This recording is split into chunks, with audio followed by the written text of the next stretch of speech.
भी हमने कई जगह ज्ञानामृत में अनुभव पढ़ा कि पूरा गांव का गांव ढह गया, लेकिन जिस पे बाबा का झंडा लहराया हुआ था ना, जो सेंटर्स थे, उसमें कुछ नहीं हुआ।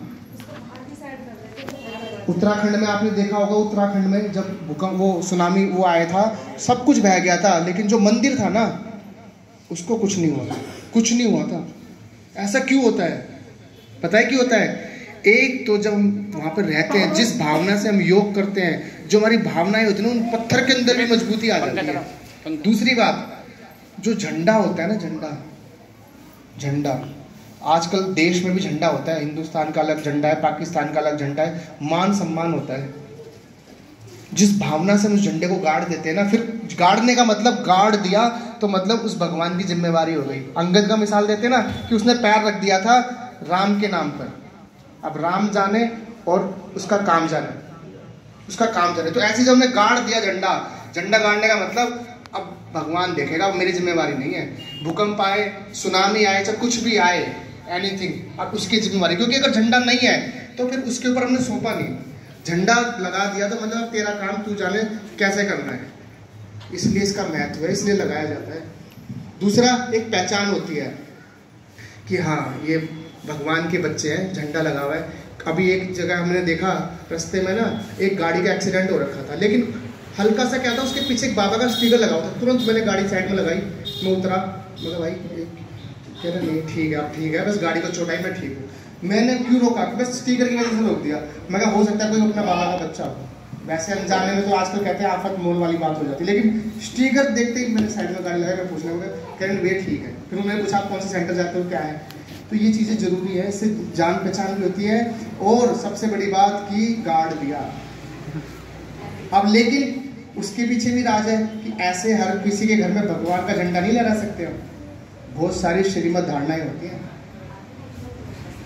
ये नहीं कि बस चलो आओ किसी के भी कहीं भी कुछ भी लगा दिया हमने। बहुत सारी श्रीमत को देखते हुए लगाने का तो आजकल सबके लगा लेते हैं, लेकिन अगर उस श्रीमत के द्वारा हमने लगवाया तब खुशी होती है। फिर दूसरी बात, उस घर में बरकत होनी शुरू हो जाएगी, बरकत, भंडारे भरने शुरू हो जाएंगे। कहते हैं ना भंडारा मतलब किचन के अंदर सारे कुछ भरपूर रहेगा। भोलेनाथ का भंडारा भरपूर, काल कंटक दूर। कहते हैं जिस घर में क्रोध होता है ना, पानी के घड़े भी सूख जाते हैं। और जिस घर में बाबा होता है, जिस घर में बाबा का कमरा होता है, जिस घर में झंडा लगा होता है, वो क्या होता है? माला माल। कभी गलत हो भी रहा होगा ना, सब शांत रहेंगे, यार इनको कोई फर्क ही नहीं पड़ता, शांति है तो सारे, शांति है तो सारे, ये तो शांत आत्माएं हैं, वो वाइब्रेशन वहां से निकलती रहेंगी। तो ये चीजें जरूरी है। इसलिए जिनके घर में नहीं लगा हुआ है, जिनकी दुकान पे नहीं लगा हुआ है, आज पहले मेरी एक दुकान थी, फिर 2 हो गई, अब 3-4 दिन में 3 हो जाएंगी। दुकान कैसे 3 हुई मैं बताऊं अपना फॉर्मूला, 2 मिनट के लिए बताता हूँ। बाबा ने मेरे को एक लाइन बता दी, जिसमें पहले दिन ज्ञान में चला था ना, हफ्ते भर में एक ही चीज बताई, तू जितना देगा ना उसका 4 गुना करके दूंगा। मैंने कहा अच्छा। मैंने क्या किया, एक छोटी सी भंडारी दुकान में ऐसी गत्ते की बना दी, मोबाइल का डिब्बा काट के उसमें लिख दिया भोलेनाथ की भंडारी। उसमें जो भी इनकम होती ना, जो मेरा मन करता, कभी 5 रुपए, कभी 10 रुपए, कभी 50 रुपए, उसमें डाल देता। डालते ही मैं लड़कों को कहता, देखो अब तुम्हें जादू करके दिखाता हूँ। लड़के बच्चे कहते थे प्रमोटर ये कैसे, सुनो ध्यान से सुनो, बहुत अच्छी इंटरेस्टिंग वो है कहानी। हाँ, तो मैं एक जादू करके दिखाता हूँ। मैंने कहा देखो ये मैंने इसके अंदर भंडारी के अंदर डाला, और अभी देखना तुम्हारे सामने 4 फोन बिकेंगे।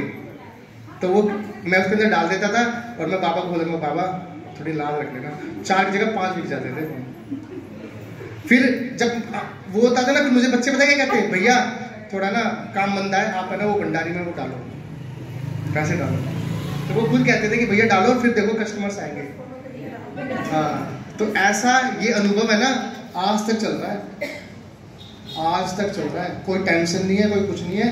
1 से 2, 2 से 3 दुकानें होंगी, करने को कितनी भी कर ले, लेकिन अपने आप में सब कुछ ग्रो हो रहा है। शिव वाणी टेलीकॉम, मेरे चेहरे की दुकान के बाहर चेहरा की फोटो लगानी पड़ गई, और दुकानें खुल गई कि अतुल भैया की दुकान कौन सी है, अतुल भाई की दुकान कौन सी है। और अतुल भाई आज तो मुझे लग रहा है कि आपको तो प्रेम भाई का फैक्ट्री इतना पसंद है। हाँ, फैक्ट्री बहुत अच्छा है। नहीं, ज्ञान सुनाते हैं, हमारे रेणु फैक्ट्री में पैर करके मैं तो अच्छा बैठो ना। मैं हाँ ठीक है, ठीक है, ठीक है।